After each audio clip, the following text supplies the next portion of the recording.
Elyse Myers has taken all of her content down. Let's talk about it. Changed her bio to say, taking a break. I'll see you when I see you. It's not just a juicy scandal. I think it's actually an incredibly important moment. As far as I can tell, she was bullied off the app by people who were upset with her for not speaking out enough about Palestine while she's going through a health crisis with her newly born child who has a medical condition. I have a lot of feelings about this, but I don't want to center myself, so I want to look at this sticky tab that says strategy and this other sticky tab that says strategy. I'm scared to say this, but the way that liberals are doing politics right now is bad strategy. In 1967, Dr. King made the difficult decision to speak out against the Vietnam War in his speech Beyond Vietnam. I've covered this speech multiple times already, but I'm bringing it up now because when he did that, the way that people reacted split the civil rights movement in two. On one side was the group of people who thought that he was betraying the movement by not prioritizing local black rights, and on the other side were people who thought he was betraying the movement because he wasn't prioritizing global rights enough, fighting against US imperialism. King's friends, as I explained in the other video, witnessed that this caused a major depression in Dr. King to the point where he thought that he maybe should just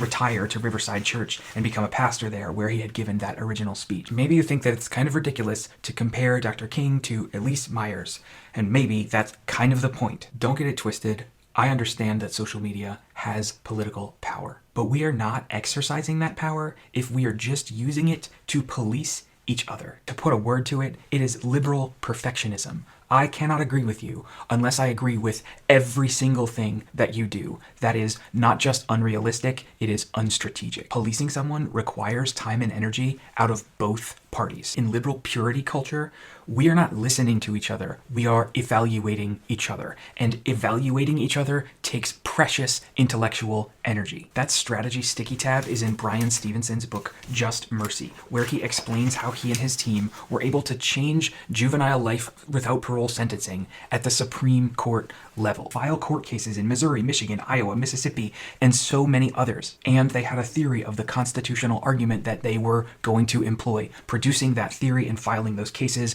required intellectual effort. My incredibly rhetorical question is, when Bryan Stevenson was heroically using his skills to get federal laws changed that would protect children, was he betraying the movement because he was not also simultaneously working for women's reproductive health or healthcare access? Obviously, laughably and ridiculously, no. No individual human can simultaneously work on world-scale problems effectively, and yet we expect this of our social media creators, not because we see them as humans, but because we see them as externalized projections of ourselves. Before I let myself get too angry, let me explain what I mean by how liberal perfectionism is anti-pluralist. Pluralism, if you remember, is one of the ideas in the Federalist Papers that James Madison helps us define. It is the idea that there are going to be differences in opinions about what is the most important thing to prioritize. If you were related to Philando Castile or Eric Garner or Tamir Rice, it would be reasonable for you to focus on police violence as one of your highest priorities.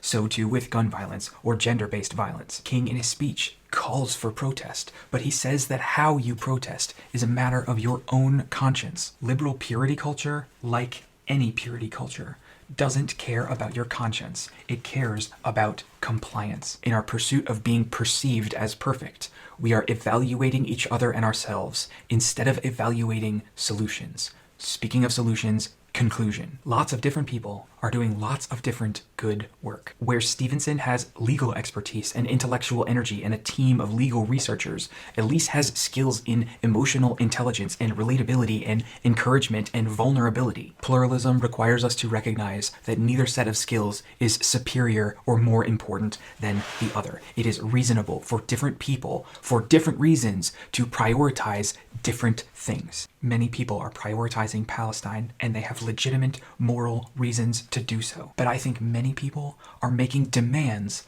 of other people's skills instead of using their own. And while we idealist liberals are tone policing each other and calling each other out, conservatives are strategizing, getting anti-queer bills passed into law, anti-IVF bills passed into law, judges appointed to positions of power. Call-out culture is a fossil fuel. It is useful for getting things started, but it is unsustainable in the long term. Let us make the intellectual and moral energy transition. I, of course, want to end on some kind of punchy one-liner about how at the edge of democracy's end, we can't afford a schism in the movement like we saw in the 60s, or some sort of like punchy, metaphorical, tough image that's real intellectually flexy about how when democracy is bleeding out on the table is not the time to check if the gauze is carbon neutral, which I do think is a good line, but I think it's best to just say that call-out culture has served its purpose, and we have to kill it before it's too late. We have to stop making demands of other people's skills